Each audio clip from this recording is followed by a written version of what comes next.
भक्तों, ओम नमः शिवाय। श्री शिवाय नमस्तुभ्यम। जय श्री महाकाल। जी हाँ भक्तों, क्या आपके भी घर में कोई ऐसा व्यक्ति है जो बहुत ज़्यादा नशा करता है? उसके नशे से आप लोग बहुत ज़्यादा परेशान हो चुके हैं। आपको समझ में नहीं आ रहा कि उस व्यक्ति का जो नशा है वो कैसे छुड़ाया जाए। आपने उसके नशे के लिए क्या कुछ नहीं किया, बहुत ज़्यादा आपने उसके नशे के लिए दवाई करवा ली, बहुत ज़्यादा आपने पैसे खर्च कर लिए, बहुत ज़्यादा आपने डॉक्टरों को दिखा लिया, लेकिन अभी भी उसका जो नशा है वो छूट ही नहीं रहा। उसके नशे के कारण आपके घर में बहुत ज़्यादा लड़ाई झगड़ा होता है, मारपीट होती है और बहुत ज़्यादा एक तरह से देखा जाए तो कलह का माहौल है। आपको समझ में नहीं आता कि ऐसा कौन सा उपाय कर दें ताकि उस व्यक्ति का जो नशा है वो हमेशा हमेशा के लिए छूट जाए। तो आज का ये वीडियो मात्र और मात्र आपके लिए है। क्या करना है, कैसे करना है, पूरा आपको समझाने वाला हूँ। तो उपाय ध्यान से सुनिएगा, अच्छे से करिएगा। अगर आपने आज का ये उपाय ध्यान से सुन लिया, अच्छे से कर लिया, तो 100% है कि आपकी जो कोई मनोकामना है, जो कोई भी इच्छा है, सारी की सारी बाबा भोलेनाथ अवश्य रूप से पूरी करेंगे ही करेंगे। देखिए, पूज्य गुरुदेव की जो कथा होती है, जैसा कि आपको पता है कि पूज्य गुरुदेव की जो कथा होती है उसमें बहुत सारे भक्त आते हैं और अपनी मनोकामना पत्र के द्वारा गुरुदेव तक पहुंचाते हैं। आप सबको पता है। तो पिछले कुछ महीनों पहले गुरुदेव की कथा चल रही थी, तो उसमें बहुत सारे भक्त आए और गुरुदेव को पत्र लिखा। जब गुरुदेव के पास पत्र पहुंचा, गुरुदेव के पास, और गुरुदेव ने पत्र पढ़े, तो उसमें बहुत सारे लोगों का यही प्रश्न था कि गुरुदेव, हमारे घर का एक व्यक्ति है जो कि बहुत ज़्यादा नशा करता है। उसके नशे के कारण हम लोग बहुत ज़्यादा परेशान हैं। हमको समझ में नहीं आ रहा कि उस व्यक्ति का जो नशा है वो कैसे छुड़ाया जाए। कृपया करके कोई उपाय बताएं। तब गुरुदेव ने 2 से 3 उपाय बताए और कहा, केवल और केवल ये उपाय कर लेना, तुम्हारे घर का जो भी सदस्य है जो कि बहुत ज़्यादा नशा करता है, उसका नशा 100% हमेशा हमेशा के लिए समाप्त होगा ही होगा। ठीक। जब गुरुदेव के द्वारा बताया गया उपाय जाके लोगों ने घर में किया, तो 1 से 1.5 महीने के बाद गुरुदेव की कथा में वापस आए और गुरुदेव को फिर से पत्र लिखा। लेकिन इस बार आप जान के हैरान हो जाओगे कि ये वाला जो पत्र था, ये गुरुदेव को धन्यवाद के रूप में पत्र था कि गुरुदेव धन्य हो आपका, आपके द्वारा बताया गया उपाय हमने कर लिया है, हमारी जो कोई भी मनोकामना थी पूरी हो गई है, हमारे घर का जो व्यक्ति नशा करता था उसका नशा पूर्णतः छूट गया है, आपका कोटि कोटि धन्यवाद। तो देखिए, अगर आप भी जानना चाहते हैं कि आखिर ऐसा कौन सा उपाय है जिसको करने मात्र से लोगों का सारा जो नशा है वो समाप्त हो जाता है, तो चलिए हम बताते हैं आपको आज के इस वीडियो के माध्यम से। लेकिन उससे पहले चैनल पर अगर पहली बार आए हैं और आवाज़ मेरी पहली बार सुन रहे हैं, तो वीडियो को कर दें लाइक और चैनल को भी कर लें सब्सक्राइब, ताकि पूजनीय पंडित प्रदीप जी मिश्रा के रोज नए नए उपाय जो कि मैं उनकी कथा से सुनता हूँ, श्रवण करता हूँ, सबसे पहले मैं आपको प्राप्त करा सकूँ। ठीक। तो देखिए, जो हमारा पहला उपाय है, ये आपको उसी व्यक्ति से कराना है जो कि आपके घर में नशा करता है। मतलब आपको खुद नहीं करना, ये उपाय आपको उसी व्यक्ति से कराना है जो कि आपके घर में नशा करता है। अब देखिए, कराना कैसे है। आपको इस उपाय में लेना क्या है, आपको इस उपाय में चाहिए 3 काली तिल और 1 लोटा जल। क्या क्या चाहिए? 3 काली तिल चाहिए और 1 लोटा जल चाहिए। ठीक। अब देखिए, 3 काली तिल ले लिया, 1 लोटा जल ले लिया। अब क्या करना है, सबसे पहले तो 1 लोटा जो जल है वो तांबे के लोटे में जल होना चाहिए। इस चीज़ का आपको ध्यान रखना है। बहुत सारे लोग तांबे के लोटे में जल नहीं लेते, गलती से स्टील के लोटे में लेते हैं, जो कि गलत है। आपको स्टील के लोटे में नहीं लेना, आपको तांबे के लोटे में लेना है। ठीक। ले लिया।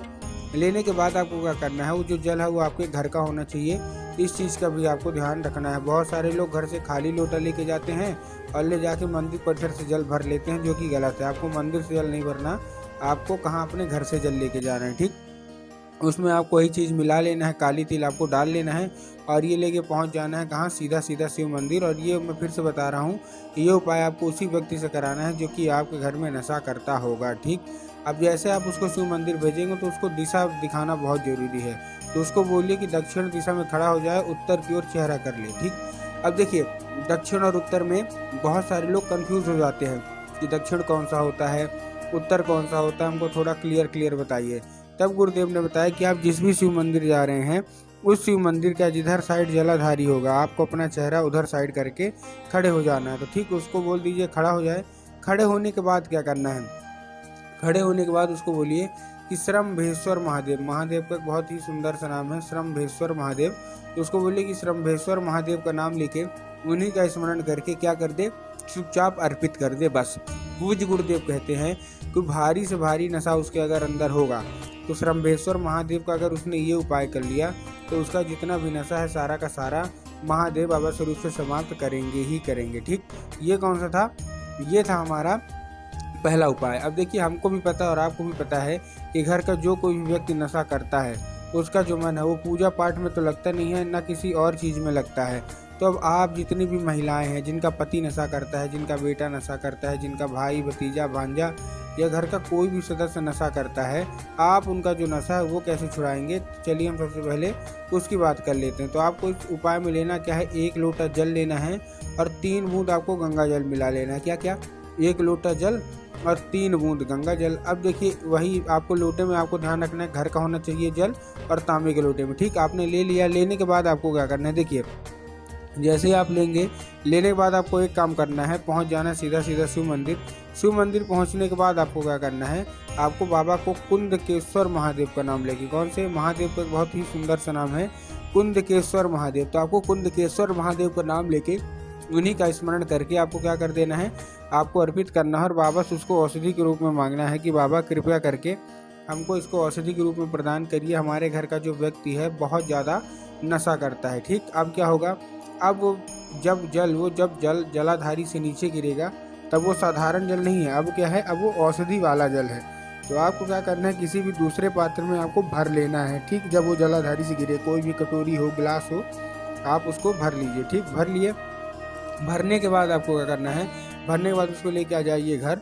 और वो जब घर आप लेके आएंगे तो घर आने के बाद आपको क्या करना है, आपको उसी व्यक्ति से वो जो है आपको जल पिला देना है जो कि आपको घर में नशा करता है।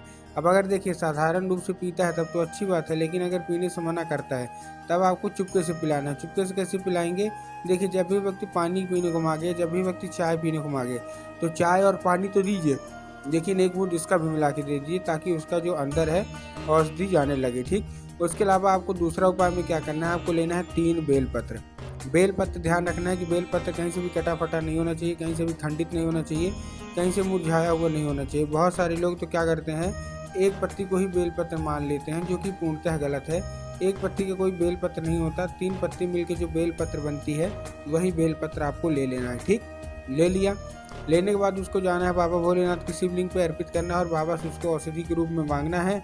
और अब क्या होगा, 5 मिनट तक खड़े रहिए, अब वो औषधि बन जाएगी। उसको लेके चुपचाप अपने घर आ जाइए। घर आने के बाद आपको क्या करना है, आपको वही जो व्यक्ति है आपके घर में जो नशा करता है उसको खिलाना है। अब देखिए साधारण रूप से खाता है तो ठीक, नहीं तो उसको क्या करिए, धूप में सुखवाइए। सुखवाने के बाद उसको पीस लीजिए।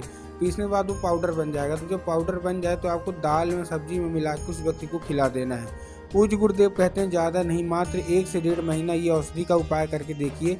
आपके घर में जो कोई भी व्यक्ति है जो कि बहुत ज़्यादा नशा करता है उसका पूर्णतः नशा समाप्त होगा ही होगा। तो उम्मीद करता हूँ आज का ये उपाय समझ में आ गया होगा।